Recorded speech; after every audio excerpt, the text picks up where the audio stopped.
యేసుక్రీస్తు నామంలో ఆత్మానుసారమైన మర్మములు చూస్తున్న దేవుని బిడ్డలకు నా హృదయపూర్వక వందనాలు తెలియచేస్తూ ఉన్నాను. ప్రతి వారము కూడా మనము ఆత్మానుసారమైన విషయాలను దేవుడు చూపించిన దర్శనాలను మనం తెలుసుకుంటున్నాం.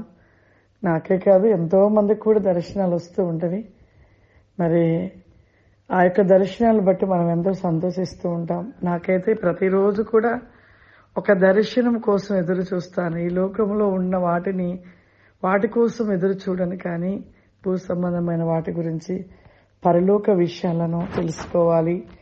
ఇంకా దేవుని అనేక విషయాలను దర్శన రూపకంగా ఈ భూమి మీద ఏం జరగబోతుంది, ఇంకా అనేకులు ఏ విధంగా మార్చిపెడుతున్నారు, ఎక్కువగా నా మనసు ఆలోచన దృష్టి దేవుని వైపుగానే ఉంటూ ఎప్పుడు కూడా ఆయన ధ్యానిస్తూ ఎప్పుడు కూడా ఆ పరలోక విషయాలను కోసం వెతుకుచూ ఆ పరలోక రాజ్యమునే నేను తలంచుకుంటూ ఆశపడుతూ ఉంటాను.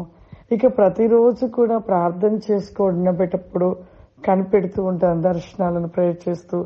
మరలా పడుకున్నప్పుడు కూడా నాకు వచ్చే దర్శనాల కోసం ఆశతో ప్రార్థన చేసుకుని పడుకుంటూ ఉంటాను. నేను పడుకునే టైం ఒక 2 గంటలు 3 గంటలు, కానీ ఆయనను ఆ 2-3 గంటలలో కూడా దేవుడు ఏ దర్శనం ఇస్తాడు, ఏం చూపిస్తాడు అనేది నేను ఆశతో వెతుకుచూ నేను అలా ప్రార్థన చేసుకొని పడుకుంటూ ఉంటాను. ఇక ప్రభు చూపించే దర్శనాలను బట్టి మరి ఉదయమే కల దర్శనం అయితే ఆ దర్శనం ఏమిటి, అసలు ఆ దర్శనం ఎందుకు అలా వచ్చిందో మరలా కూర్చొని ప్రార్థన చేసుకుంటాను. ఆ దర్శనం నిమిత్తము అసలు ఏం జరుగుతుంది ఏంటని ప్రభువును అడుగుతూ ప్రేర్ చేసినప్పుడు ప్రభు యొక్క స్వరము చేత మరలా ఆ కళకి అర్థాన్ని చెప్తూ ఉంటారు. నాకు చాలా సంతోషం అనిపిస్తుంది. ఒక్కరోజు ఒక దర్శనం రాలేదనుకోండి, ఏడుస్తాను.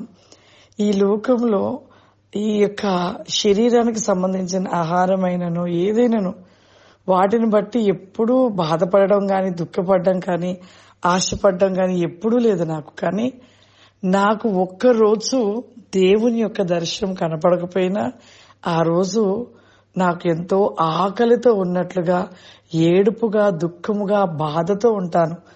నాకు ఎంతో వేదన. అదే నేను దర్శనాలు చూడడము, ఆ దర్శనాలను బట్టి దేవుడు ప్రభు మాట్లాడడం బట్టి నాకు ఆ దినమంతా ఏమి తినకున్నా నా శరీర ఆత్మకి ఎంతో బలంగా ఉంటాను.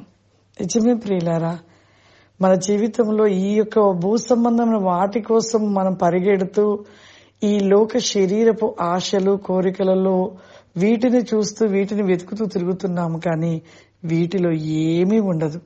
నిజముగా దేవునితో ఉండుట, ఆయనను కలిగి నిత్యం ఆయనని వెతుకుతూ ఆత్మానుసారమైన జీవితములో మనం ఉంటే శరీరానికి బలము, ఆత్మకు బలము, ఎంతో తృప్తి, ఎంతో సంతోషము, ఎప్పుడు కూడా ఆనందమైన జీవితంగా ఉంటూ ఉంటుంది. నేనైతే ఆ విధంగా మరి దర్శనాలు, ప్రభు యొక్క రాజ్యముకు వెళ్ళుట, ప్రభుతో ఎక్కువ గడుపుట, ఎక్కువగా ఆయన యొక్క స్వరం వినుట, ఇదే నా జీవితానికి ఆనందము, సంతోషము, ఎంతో తృప్తి, నా శరీర అవయములకు ఆత్మకు ఎంతో బలము. ఇది నా జీవితానికి చాలు ప్రభువా, నాకేమీ వద్దని అడుగుతూ ఉంటాను. అలా నా జీవితంలో దేవునిలో ముందుకు కొనసాగుతూ వెళుతూ ఉన్నాను. ప్రియులరా, ఒక దినము నేను ప్రార్థన చేసుకుంటూ అలా కూర్చొని ప్రార్థనలో అలా ప్రార్థిస్తూ ఉన్నాను. అలా ప్రార్థిస్తున్న సమయంలో దేవుడు ఒక దర్శనాన్ని చూపిస్తూ ఉన్నాడు. చాలా తోటలు, ఎంత అందమైన తోటలో, ఆ తోటలలో ఉంటున్న మరి అన్ని తోటలలో పచ్చగా చెట్లు ఉన్నవి. వాటికి పూలు ఎంత వికసిస్తూ ఉన్నాయో, ఎంతగా అంటే మన పొద్దుతిరుగుడు ఫ్లవర్స్ లాగా ఉన్నవి, అలా అన్నీ ఉన్నవి. నేను అలా చూస్తూ ఉన్నాను దర్శనాన్ని. ఆ స్థలంలోకి నా ఆత్మ అక్కడ వెళ్లి నిలబడి చూస్తూ ఉన్నది. మొత్తం దర్శనంలోనిది ముఖాముఖి దర్శనం, కల దర్శనము కాదు.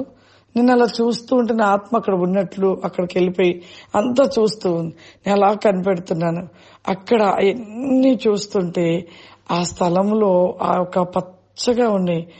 ఇక ఎర్రటి ఎండ పడుతుంది, అయినా చెట్టు వడలిపోవట్లేదు.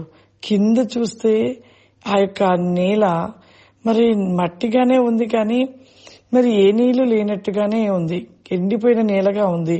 కానీ ఫ్లవర్స్ బాగా ఉన్నవి. అసలు నేను అలా చూస్తూ ఉన్నాను. ఇదేంటి, నాకు మొన్న దర్శనము దేవుడు ప్రవచన వాక్కుగా, దేవుడు వాగ్దాన పూర్వకంగా అన్య భాషలో ఆరాధనలో చూపించిన చెట్ల ఇవి ఏంటి అనేసి నేను అనుకుంటూ దర్శనంలో అలా స్తుతిస్తూ ఆరాధిస్తూ ప్రార్థిస్తూనూ కనిపెడుతున్నాను ఆ దర్శనాన్ని నా మనసులో. అలా అనుకుంటే ఇదేంటి, నాకు ఇలా దర్శనం కనపడుతుంది ఏంటి అని నేను అలా ప్రే చేస్తూ ఆ దర్శనాన్ని కనిపెడుతూ ఉన్నాను. అలా కనిపెడుతున్నప్పుడు ఆ యొక్క చెట్లన్నీ కూడా ఎంత పచ్చగా ఫ్లవర్స్ తోనే, ఒక్క చెట్టు కూడా అలా ఎండిపోవడం గాని, వడలిపోవడం గాని, పువ్వు రాలిపోవడం గాని, పువ్వు ఏమైనా డల్ గా కావడం గాని లేదు. అన్ని కూడా అలా ఎంత తేజస్తో ఉన్నాయో ఆ ఫ్లవర్స్ అన్ని కూడా. అలా అంతా చూసా నేను. ఎంతసేపు చూశాను ఆ దర్శనాన్ని. ప్రతి చెట్టు చూశాను, కానీ ప్రతి చెట్టు కూడా ఎంత అందంగా ఉన్నాయో, ఎంత చక్కగా ఉన్నాయో. అలా నేను చూస్తూ అలా అనుకుంటున్న సమయంలో దేవుని స్వరము వినపడుతూ ఉందన్నమాట. అలా నేను దర్శనం చూస్తూ ఉండగా నాకు ఇట్లా ఒక స్వరం చెప్పబడుతుంది. ఇదిగో కుమార్తె, నీవు చూస్తున్నటువంటి ఆ చక్కటి పుష్పములు కలిగిన చెట్లను నీవు చూస్తూ ఉన్నావు కదా, అవి భూమి మీద ఉంటున్న నా ప్రియమైన బిడ్డల యొక్క ప్రార్థనా జీవితము కలిగి, భక్తి జీవితం కలిగి ఉంటూ ఎన్నో సమస్యలు వచ్చినా తట్టుకొని, ఎన్నో శ్రమలు వచ్చినా భరించి, నాలో నుండి తొట్టిల్లకుండా నాలో నిలిచి నిత్యము ఒక తేజస్సు కలిగిన నా వెలుగు కాంతిని వారు ధరించుకొని నిత్యము వాడక ఎండిపోక నిత్యము ఆ పుష్పముల వలె వికసిస్తూ సువాసన చేత వారి భక్తి జీవితం కొనసాగుతూ ఉన్నది. ఈ స్థలంలో ఉన్న ప్రతి మొక్క భూమి మీద ఉంటున్న మానవుల యొక్క ప్రార్థనా జీవితం మరియు భక్తి జీవితం కలిగిన మొక్కలుగా ఈ స్థలంలో నీవు చూస్తూ ఉన్నావు కుమార్తె. అదిగో కుమార్తె, నీకు చూపిస్తున్న ఆ యొక్క తోటలుగా ఉంటున్న ఆ యొక్క చక్కటి మరి పుష్పములు నువ్వు చూస్తూ ఉన్నావు. కానీ అవి భూమి మీద ఉంటున్న నా ప్రియులైన బిడ్డల యొక్క ప్రార్థన జీవితమును కలిగి, వారు భక్తి జీవితమును కలిగి ఉంటూ ఎన్ని వచ్చినను తట్టుకొని, ఏ విషయమును కూడా భరించి నాలో నుండి త్రొట్టిల్లకుండా నాలో నిలిచి నిత్యము ఒక తేజస్సు కలిగిన నా వెలుగు కాంతిని వాళ్ళు ధరించుకొని, వారి నిత్యము వాడక ఎండిపోక నిత్యము ఆ పుష్పం వలె వికసిస్తూ సువాసన చేత వారి జీవితము భక్తి జీవితము కొనసాగుతూ ఉంది. వారి యొక్క మొక్కలు ఇవన్నీ. ఈ స్థలంలో ఉంటున్న ప్రతి మొక్క భూమి మీద ఉంటున్న మానవుల యొక్క వారి యొక్క మరి యొక్క ప్రార్థన జీవితము భక్తి జీవితము కలిగిన మొక్కలుగా ఈ స్థలంలో నీవు చూస్తూ ఉన్నావు అని ప్రభు ఒక స్వరము చేత చెప్తూ ఉంటే నేను అలా చూస్తూనే ఉన్నాను. నాకు ఇలా స్వరం వినపడుతూ ఉంది. నాకు ఎంత ఆనందం అనిపించిందో, ఎంతసేపు చూశానో ఆ దర్శనము. అసలు ఆ చెట్లలో ఆ ఫ్లవర్స్ ఎలా ఉన్నాయో అలాగే ఉన్నవి.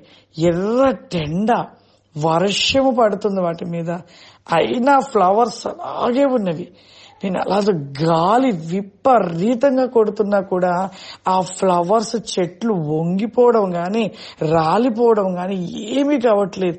కదలకుండా అలాగే ఉన్నాయి ఆ ఫ్లవర్స్. నేను చాలా సేపు చూశాను. అలా ఎండ పడుతూ ఉంది, వర్షం పడుతుంది, గాలి విసురుతుంది, అయినా కానీ అలాగేనే ఒక తేజస్సు కలిగిన ఫ్లవర్స్, పెద్ద పెద్ద ఫ్లవర్స్ గా అవి నిలిచి ఉండడము ఎంతో సేపు చూశాను. ప్రభు స్వరం విని ఉన్నాను.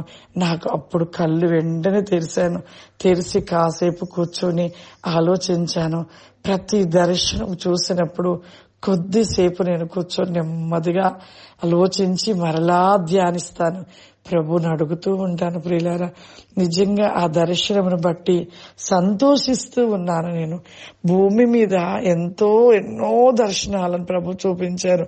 అపవాది శోధించుట, భక్తి జీవితాన్ని కోల్పోనట్లుగా చేయట, భక్తిహీనులుగా చేయట, ఇలా ఎన్నో దర్శనాలు చూశాను. కానీ ఎప్పుడూ అడిగేదాన్ని, ప్రభా ఇక భక్తులన్న వాళ్ళు అంతా కూడా ఇలా పడిపోతారా? ఇంకా భక్తి జీవితం కలిగిన వారు ఎవరు లేరా ప్రభా అని ఎప్పుడూ బాధపడుతూ ఉండేదాన్ని. కానీ ప్రభు నాకు చూపించిన దర్శనము, నేను ఈ ఉపవాసంలో ఉంటున్న సమయంలో నాకు చూపించిన దర్శనం, ఈ దర్శనము, ఈ గొప్ప దర్శనం అంటే భూమి మీద భక్తి కలిగిన జీవితం కలిగిన వారు ఉన్నారు, ఎంతో మంది ఉన్నారు. వాళ్ళని కదల్చాలని అపవాది ఎన్ని ప్రయత్నాలు చేసినా కదల్చబడక దేవుని ముఖ తేజస్సును కలిగి దేవుని వెలుగు చేత నింపబడి నిత్యమైన ఆరాధిస్తూ స్తుతిస్తూ ప్రతిదీ భరిస్తూ నిత్యము ఆయనను కలిగి ఆయనతో ఉంటున్న సమూహమైన మొక్కలని దేవుడు వారి వికసించే తేజస్సును చూపించడము, దేవునికి ఏమిచ్చిన రుణం తీర్చుకోలేని నిజంగా చూపించడము. నిజమే, మనం అనుకుంటున్నాము ఎవరు భక్తి కలిగిన వాళ్ళు లేరు అనుకుంటున్నాం, కానీ ఉన్నారు. దేవునితో నిత్యము దేవుని కలిగిన వారి యొక్క మొక్కలు, వారి యొక్క గొప్ప వికసించిన పుష్పములు ఉంటూ ఉన్న ఆ యొక్క మరి దేవుడు మర్మంగా ఆ యొక్క ఉంటున్న వికసిస్తున్న పువ్వులను చూపించడము చాలా సంతోషం అనిపించింది ప్రియులారా, చాలా సంతోషం అనిపించింది. మన జీవితంలో ఖచ్చితంగా మనము ఎన్ని కష్టాలు వచ్చినా చూడండి, గాలికి కూడా కదల్చబడట్లేవు ఆ చెట్లు. ఎండకి వాడిపోవడం అంటూ లేదు. వర్షము విపరీతముగా వస్తున్నా కూడా ఆ ఫ్లవర్ తేజస్సు అట్లాగే ఉండిపోయింది. అంటే మన జీవితంలో కూడా అటువంటి ఒడిదుడుపులు, కష్టాలు, వేదనలు, నిందలు, అవమానాలు ఎన్నో ఎదురైతాయి. కానీ నీ భక్తి జీవితం మాత్రము దేవునిలో ముందుకు కొనసాగిస్తూ ముందుకు సాగుము.